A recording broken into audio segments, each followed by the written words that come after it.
আসসালামু আলাইকুম। ফ্রিল্যান্সিং এর পক্ষ থেকে আজকে আমরা ফটোশপের আইড্রপার টুল, অ্যালাইনমেন্ট এবং ট্রান্সফর্ম সম্পর্কে জানব। তো আমরা ফটোশপটি ওপেন করে নেই। ওপেন করার পরে আমরা প্রথমে আমাদের মেনু বার থেকে ফাইল অপশনে আমরা নিউ থেকে নতুন একটি আর্টবোর্ড ক্রিয়েট করে নেব। তো নতুন আর্টবোর্ড বা ক্যানভাস ক্রিয়েট করার শর্টকাট কি হচ্ছে Ctrl+N।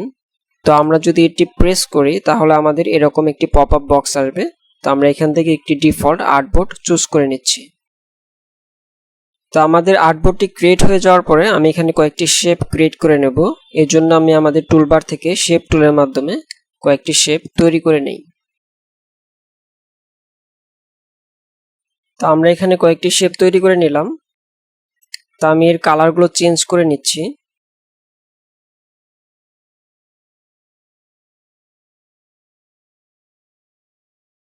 এবার আমরা আমাদের শেপগুলোকে কয়েকটি কপি করে নেব।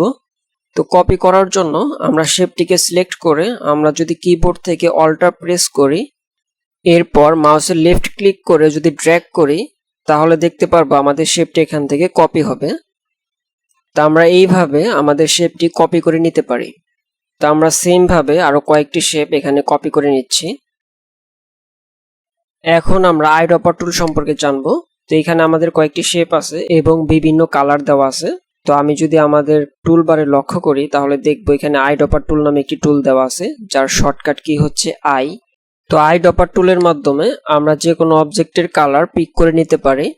যেমন আমরা যদি চাই যে আমাদের ইলিপসটির কালার আমি চেঞ্জ করে নেব, এজন্য আমরা যে কোনো একটি কালার এখান থেকে চুজ করে নিতে পারি। তো আমি যদি চাই যে আইড্রপার টুলের মাধ্যমে আমি এই সবুজ কালারটি সিলেক্ট করব, তাহলে দেখতে পারবো যে আমাদের ফরগ্রাউন্ড এবং ব্যাকগ্রাউন্ড কালার যে প্যালেটটি আছে এখানে আমাদের ফরগ্রাউন্ডে আমাদের গ্রিন কালারটি অ্যাক্টিভ হয়ে যাবে। সেম ভাবে আমি যদি আইড্রপার টুলের মাধ্যমে অন্য কোনো কালারের উপরে ক্লিক করি তাহলে দেখতে পারবো আমাদের ফরগ্রাউন্ডের কালারটি এখানে চেঞ্জ হয়ে যাচ্ছে। তা আমরা এইভাবে যে কোনো অবজেক্ট থেকে বা যে কোনো ইমেজের যে কোনো অংশ থেকে আমরা কালার পিক করতে পারি। তো এখানে আমরা আইড্রপারের মাধ্যমে আমাদের ফরগ্রাউন্ড অথবা ব্যাকগ্রাউন্ডের কালারটি সেট করে নিলাম, কিন্তু আমরা আমাদের শেপে কিভাবে অ্যাপ্লাই করব এই কালারটি। তো আমরা কালার অ্যাপ্লাই করার জন্য আমরা মুভ টুলের মাধ্যমে আমাদের নির্দিষ্ট শেপটি সিলেক্ট করে নেব। এরপর আমরা যদি আমাদের ফরগ্রাউন্ড কালারটি এখানে অ্যাপ্লাই করতে চাই তাহলে আমি কিবোর্ড থেকে অল্টার ব্যাকস্পেস প্রেস করব। তাহলে আমাদের এই ফরগ্রাউন্ড কালারটি এখানে ফিল হয়ে যাবে। এবং আমাদের এই ব্যাকগ্রাউন্ডে যদি কোনো কালার আমি এখানে সেট করতে চাই তো আমরা সেটিও করে নিতে পারি। আমি যদি এখানে ক্লিক করি তাহলে আমাদের কালার পিকারের যে সোয়াস আছে সেই সোয়াসটি এখানে ওপেন হয়ে যাবে। তা আমরা এখান থেকেও চাইলে যে কোনো কালার আমরা সেট করে নিতে পারি। তা আমরা দেখতে পাচ্ছি আমাদের ব্যাকগ্রাউন্ডে কালারটি এখানে সেট হয়ে গেছে। আমরা সেম ভাবে আমাদের ফরগ্রাউন্ডেও কালারটি চেঞ্জ করে নিতে পারি। এরপর এখন যদি আমরা আমাদের ফরগ্রাউন্ড কালারটি আমাদের শেপে অ্যাপ্লাই করতে চাই তো আমরা ইতিপূর্বে দেখেছি এটির শর্টকাট কি হচ্ছে অল্টার ব্যাকস্পেস। তো আমি কিবোর্ড থেকে অল্টার ব্যাকস্পেস প্রেস করলে আমাদের ফরগ্রাউন্ড কালারটি এখানে ফিল হয়ে যাবে। এবং আমরা যদি চাই আমাদের ব্যাকগ্রাউন্ড কালারটি এখানে ফিল করার জন্য, তো এটি করার জন্য আমরা কিবোর্ড থেকে যদি কন্ট্রোল ব্যাকস্পেস প্রেস করি তাহলে আমাদের ব্যাকগ্রাউন্ড কালারটি এখানে ফিল হয়ে যাবে। অর্থাৎ আমরা ফরগ্রাউন্ড কালারটি সেট করার জন্য অল্টার ব্যাকস্পেস প্রেস করব এবং ব্যাকগ্রাউন্ড কালারটি পিক করার জন্য কন্ট্রোল ব্যাকস্পেস প্রেস করব। এখন আমরা অ্যালাইন সম্পর্কে জানবো। আমরা কিভাবে শেপগুলোকে অ্যালাইনমেন্ট করতে পারি সেটা এখন আমরা দেখব। তো আমরা যদি দেখি যে আমাদের এখানে কয়েকটি শেপ আছে, তো আমি যদি চাই যে আমাদের শেপগুলোকে লেফট থেকে অ্যালাইন করার জন্য বা রাইট থেকে অ্যালাইন করার জন্য বা টপ থেকে বা বটম থেকে, তো সেটি আমরা কিভাবে করতে পারি সেটা এখন দেখব। তো এখন যদি আমরা এটিকে অ্যালাইন করতে চাই তো আমরা যদি উপরে লক্ষ্য করি তাহলে দেখবো এখানে কিছু অ্যালাইন প্রপার্টিজ দেওয়া আছে। তো আমরা এইগুলো ইউজ করে আমরা অ্যালাইন করতে পারি। তো এখানে আমাদের শেপগুলোকে যদি আমি লেফট থেকে অ্যালাইন করতে চাই তো এটি করার জন্য আমরা যদি দেখি যে আমাদের এখানে অপশন দেওয়া আছে। তো আমাদের এখানে প্রথম যে অপশনটি আছে অ্যালাইন লেফট, তো আমরা যদি এটিতে ক্লিক করি তাহলে দেখতে পারবো আমাদের সবগুলো শেপ লেফট থেকে অ্যালাইন হয়ে গেছে। তো এখন যদি আমি Ctrl Z দিয়ে আবার ব্যাকে চলে যাই বা আনডু করে নেই, এরপর আমরা যদি পরবর্তী অপশনটি দেখি তো এখানে একটি অপশন আছে যেটি হচ্ছে অ্যালাইন হরাইজন্টাল সেন্টার।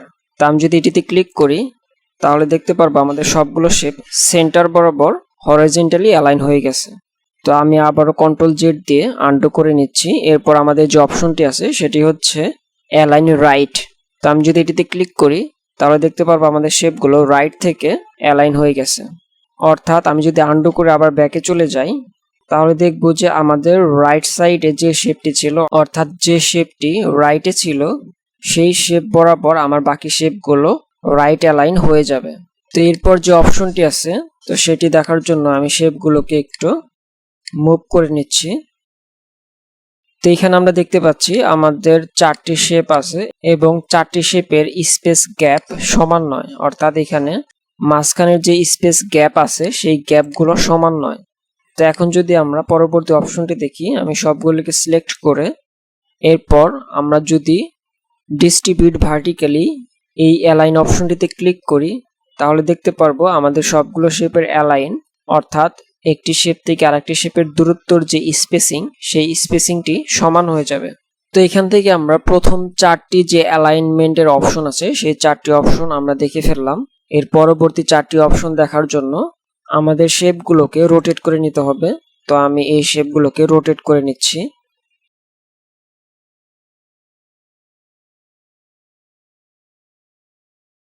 তো এইখানে আমি আমার শেপগুলোকে একটু এলোমেলো করে নিলাম। এখন যদি আমি সবগুলো শেপকে সিলেক্ট করি, এরপর আমাদের এখানের যে অপশনটি আছে অ্যালাইন টপ, তো আমি যদি এটিতে ক্লিক করি তাহলে দেখতে পারবো আমাদের সবগুলো শেপ টপ থেকে অ্যালাইন হয়ে যাবে। অর্থাৎ আমাদের যে শেপটি টপে ছিল সেই টপ অনুযায়ী আমাদের বাকি শেপগুলো অ্যালাইন্ড হয়ে যাবে।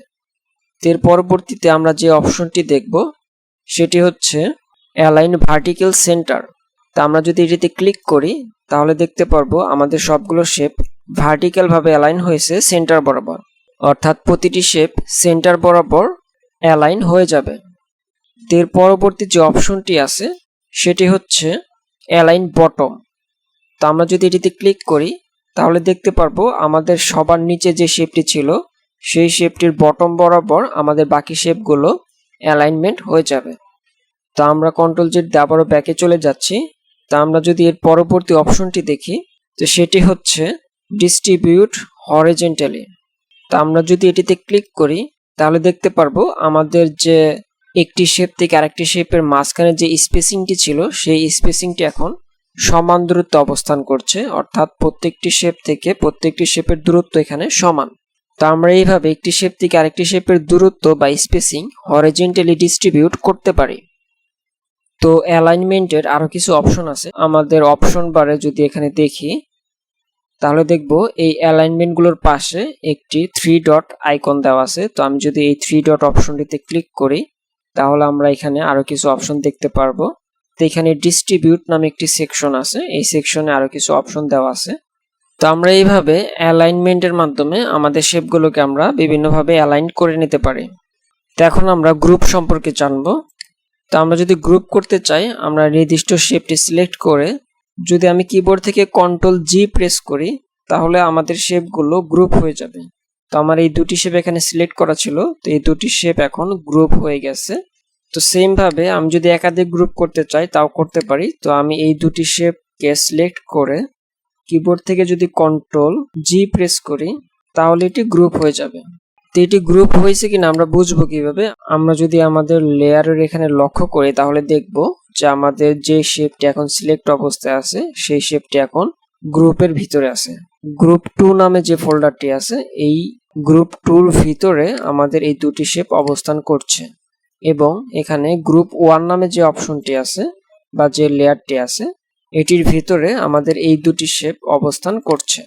কিন্তু আমরা জানি যে আমরা সিলেকশন টুলে থাকলে আমরা গ্রুপের ভিতরেও যে কোনো শেপকে ইন্ডিভিজুয়ালি এভাবে সিলেক্ট করতে পারি। কিন্তু আমরা যদি শুধুমাত্র গ্রুপটি সিলেক্ট করতে চাই তো এটি করার জন্য আমরা যদি অপশন বারে যাই এখানে দেখব যে একটি বক্স দেওয়া আছে, এখানে ক্লিক করলে আমরা দেখতে পারবো গ্রুপ এবং লেয়ার নামে দুটি অপশন। তো এখান থেকে যদি আমি গ্রুপ অপশনটি ক্লিক করে দেই এরপর যদি আমি এখানে ক্লিক করি তাহলে দেখব আমাদের গ্রুপটি সিলেক্ট হচ্ছে।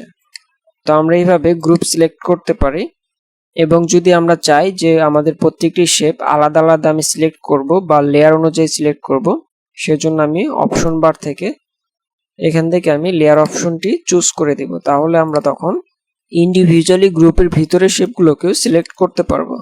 এবার আমরা ফিল এবং অপাসিটি সম্পর্কে জানবো। তো এখানে দেখতে পাচ্ছি আমাদের শেপটিতে এখানে কালার দেওয়া আছে, ফিল কালার। তো এখন যদি আমি আমাদের প্রপার্টিস প্যানেলে লক্ষ্য করি, আমরা এখানে দেখতে পারবো অপাসিটি নামে একটি অপশন আছে এবং ফিল নামে একটি অপশন দেওয়া আছে। তো আমাদের এখানে অপাসিটি 100% দেওয়া আছে। তো আমি যদি অপাসিটি কমাতে চাই, তো আমরা এখানে ক্লিক করলে এখানে একটি বার দেখতে পারবো। তো আমি স্লাইডার ধরে, তো আমি এখানে স্লাইডারটি মুভ করার মাধ্যমে আমাদের শেপটির যে কালারটি আছে সেই কালারটি আমরা অপাসিটি কমাতে বা বাড়াতে পারি। তো এখানে অপাসিটি অপশনটির নিচে আমরা লক্ষ্য করলে দেখবো ফিল নামে একটি অপশন আছে। তো আমরা যদি এখানে ক্লিক করি, এখানে একটি স্লাইডার দেখতে পারবো। তো এই স্লাইডারটি আমরা ডানে বামে মুভ করার মাধ্যমে আমরা ফিল কালারটিও কমাতে বা বাড়াতে পারবো। অথবা আমরা আমাদের পার্সেন্টেজ এখানে টাইপ করার মাধ্যমে আমরা ফিলের পার্সেন্ট এখানে সেট করে দিতে পারি। এবং আমরা ফিলের উপরে মাউস পয়েন্টার রাখলে এখানে একটি স্লাইডার অ্যারো দেখতে পারবো। তো আমরা স্লাইডার অ্যারো ডানে বামে মুভ করার মাধ্যমেও আমরা ফিল কালার এবং অপাসিটি কালার কমাতে বা বাড়াতে পারি। এবার আমরা ট্রান্সফর্ম সম্পর্কে জানবো। তো আমরা দেখতে পাচ্ছি আমাদের শেপটির বাউন্ডারি বক্সে কিছু পয়েন্ট দেওয়া আছে। তো এই পয়েন্টগুলো আমরা মুভ করার মাধ্যমে আমাদের শেপটির সাইজ ইনক্রিজ ডিক্রিজ অর্থাৎ স্কেলিং এবং রোটেশনও করতে পারি। তো আমি যদি এই শেপটির কর্নারে মাউস পয়েন্টার রাখি, তাহলে দেখব যে এরকম একটি অ্যারো শো করবে। তো আমি যদি এখানে মাউসের লেফট ক্লিক করে ড্র্যাগ করি, তাহলে আমাদের শেপটি এভাবে ইনক্রিজ হবে। এবং আমরা চাইলে ভার্টিক্যাল এবং হরিজন্টালিও স্কেলিং আমরা ছোট বা বড় করতে পারি। তো আমি যদি এখানে মাউস ক্লিক করে ড্র্যাগ করি, তাহলে দেখতে পাচ্ছি আমাদের স্কেলিংটি বৃদ্ধি পাচ্ছে বা ডিক্রিজ হচ্ছে। তো এখানে একটু লক্ষ্য করলে দেখব যে যখন আমি এই শেপটির সাইজ ইনক্রিজ করছি, তখন একটু ওভারঅল অর্থাৎ এই রেশিওটা সমান রেখে চারপাশে সমানভাবে এটি ইনক্রিজ হচ্ছে। কিন্তু আমি যদি চাই যে আমাদের একটি নির্দিষ্ট সাইডে আমি ইনক্রিজ করতে চাই বা ডিক্রিজ করতে চাই, তো সেটি করার জন্য অবশ্যই আমাদের কিবোর্ড থেকে কন্ট্রোল প্রেস করে এরপর আমি যদি মাউসের লেফট ক্লিক করে ড্র্যাগ করি, তাহলে দেখতে পারবো আমাদের শেপটির পয়েন্টটি আমি মুভ করতে পারছি এবং এটিকে আমি উপরে নিচে বা যে কোনো দিকে ফ্রি হ্যান্ড মুভ করতে পারছি।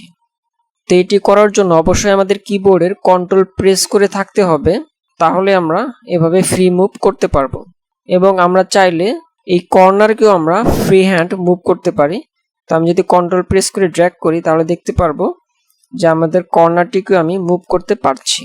তো এখানে আরেকটি বিষয় বলে রাখি, আমাদের অপশন বারে যদি লক্ষ্য করি, তাহলে দেখবো শো ট্রান্সফর্ম কন্ট্রোলস নামে একটি অপশন দেওয়া আছে। তো এটিতে যখন চেক মার্ক থাকবে, তখন আমাদের ট্রান্সফর্মের যে বাউন্ডারি লাইন আছে সেটি শো করবে। তো আমি যদি এখন অপশন বার থেকে শো ট্রান্সফর্ম কন্ট্রোল এই চেক মার্কটি উঠিয়ে দেই, তাহলে দেখতে পারবো আমাদের ট্রান্সফর্ম অপশনটি অর্থাৎ এখানে কোনো বাউন্ডারি বক্স শো করছে না। তো আমরা এখন এটিকে সাইজ ইনক্রিজ বা ডিক্রিজ করতে পারছি না। তো আমাদের যদি এটি চেক মার্ক অফ থাকে, কিন্তু আমরা তখন যদি এটিকে ট্রান্সফর্ম করতে চাই, তো কোনো অবজেক্টকে ট্রান্সফর্ম করার জন্য কিবোর্ডের শর্টকাট কি হচ্ছে কন্ট্রোল টি। আমি যদি কিবোর্ড থেকে কন্ট্রোল টি প্রেস করি, তাহলে দেখব যে আমাদের ট্রান্সফর্ম মোডটি এখানে অন হয়ে যাবে। এবার আমরা কর্নার ড্র্যাগ করে বা হরিজন্টালি বা ভার্টিক্যালি আমরা মুভ করার মাধ্যমে আমাদের শেপের সাইজ ইনক্রিজ বা ডিক্রিজ করতে পারি। সেম ভাবে আমরা কন্ট্রোল প্রেস করেও আমাদের যে কোনো নির্দিষ্ট অংশকেও আমরা ড্র্যাগ করে ইনক্রিজ বা ডিক্রিজ করতে পারি। তো এই ছিল ট্রান্সফর্ম অপশনের কাজ। তো আজকে এই পর্যন্তই, ধন্যবাদ।